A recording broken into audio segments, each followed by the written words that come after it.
Hi everyone, I'm Mrs. Spivey. I teach third grade. I'm here today to read to you chapter 11. It's called The Miracle. The next day was foggy. Everything on the farm was dripping wet. The grass looked like a magic carpet. The asparagus patch looked like a silver forest.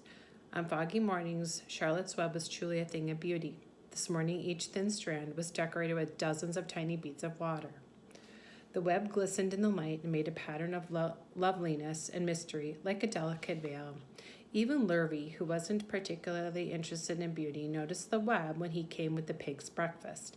He noted how clearly it showed up, and he noted how big and carefully built it was. And then he took another look, and he saw something that made him set his pail down. There in the center of the web, neatly woven in black letters, was a message. It said, "Some pig."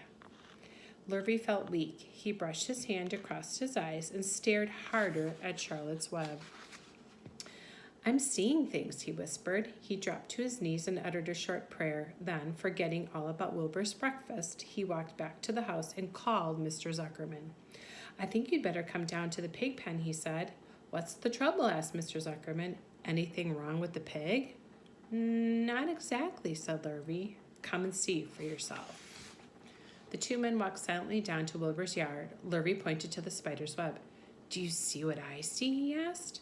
Zuckerman stared at the writing on the web. Then he murmured the words, "Some pig." Then he looked at Lurvy. Then they both began to tremble.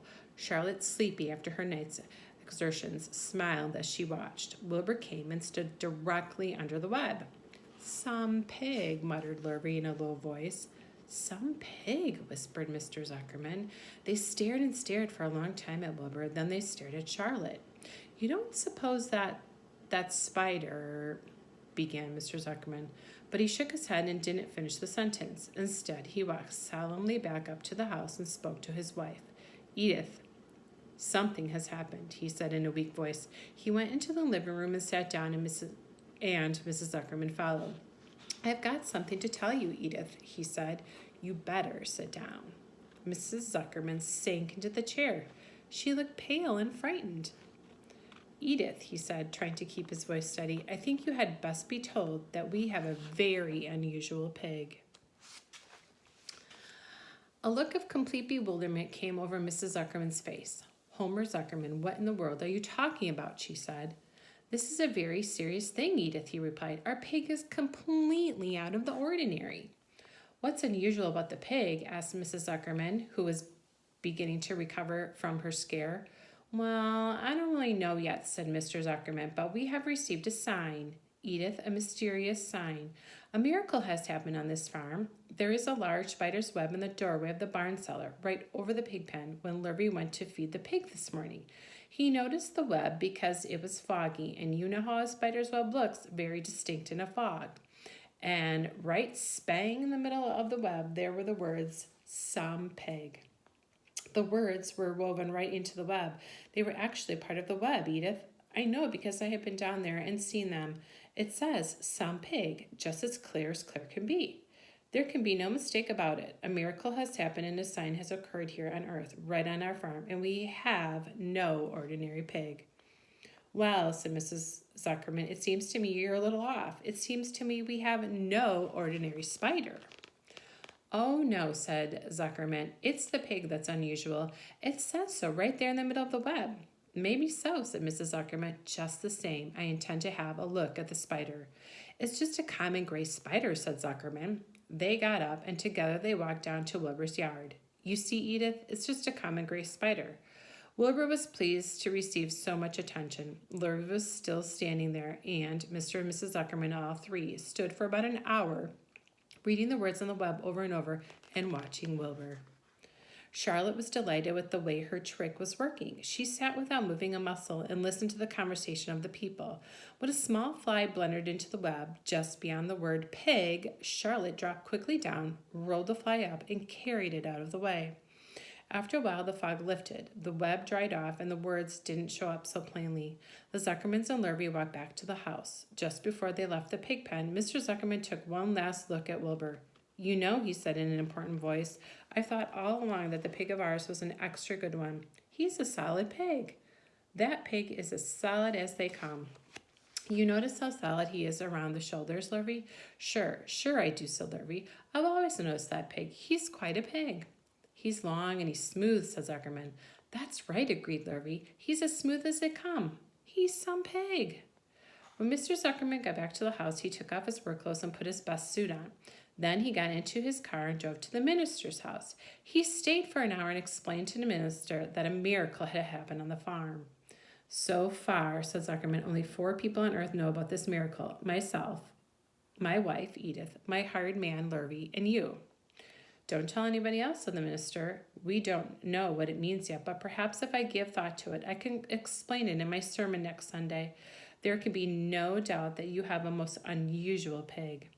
I intend to speak about it in my sermon and point out the fact that this community has been visited with a wondrous animal. By the way, does the pig have a name? Why, yes, said Zuckerman. My little niece calls him Wilbur. She's a rather queer child, full of notions. She's raised the pig on a bottle, and I bought him from her when he was a month old. He shook hands with the minister and left. Secrets are hard to keep. Long before Sunday came, the news spread all over the county. Everybody knew that a sign had appeared in a spider's web on the Zuckerman place. Everybody knew that the Zuckermans had a wondrous pig. People came from miles around to look at Wilbur to read the words on Charlotte's Web. The Zuckerman's driveway was full of cars and trucks from morning till night, Fords and Chevys and Buick Roadmasters and GMC pickups, Plymouths, Studebakers and Packards and DeSotos and Oldsmobiles with rocket engines and Jeep station wagons and Pontiacs. The news of the wonderful pig spread clear up into the hills, and farmers came rattling down in buggies and buckboards to stand hour after hour at Wilbur's pen, admiring the miraculous animal. All said they had never seen such a pig before in their lives. When Fern told her mother that Avery had tried to hit the Zuckerman spider with a stick, Mrs. Arable was so shocked that she sent Avery to bed without any supper as punishment. In the days that followed, Mr. Zuckerman was so busy entertaining visitors that he neglected his farm work. He wore his good clothes all the time now, got right into them when he got up in the morning. Mrs. Zuckerman prepared special meals for Wilbur. Lurvy shaved and got a haircut, and his principal farm duty was to feed the pig while people looked on. Mr. Zuckerman ordered Lurvy to increase Wilbur's feedings from 3 meals a day to 4 meals. The Zuckermans were so busy with visitors they forgot about other things on the farm. The blackberries got ripe, and Mrs. Zuckerman failed to put up any blackberry jam. The corn needed hoeing, and Lurvy didn't find time to hoe it. On Sunday, the church was full. The minister explained the miracle. He said that the words on the spider's web proved that human beings must always be on the watch for the coming of wonders. All in all, the Zuckerman's pig pen was the center of attraction.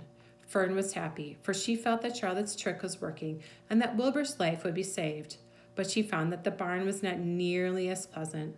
Too many people. She liked it better when she could be all alone with her friends, the animals. Well, that's chapter 11. I hope you enjoy listening to it. I'm wondering what chapter 12 will bring.